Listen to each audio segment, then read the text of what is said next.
Tired of juggling countless tasks and feeling completely disorganized? Let's unlock the secrets to building your very own Erp and Asana-inspired software, breaking down complex development into easy-to-understand steps. First, choose your database.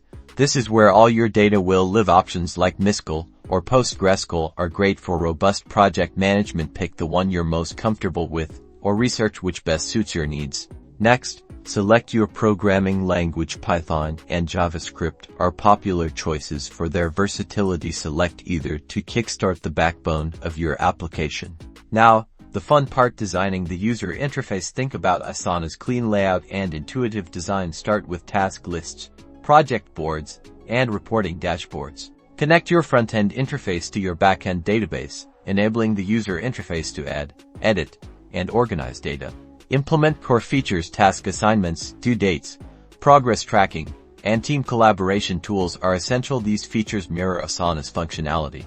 Integrate reporting features, allowing your users to gain insights into project timelines, resource allocation, and potential roadblocks. Ensure your software is responsive and works seamlessly across different devices. That way, team members can stay connected wherever they are. And there you have it, your very own Asana-inspired ERP software. Like and subscribe to learn more in-depth development techniques.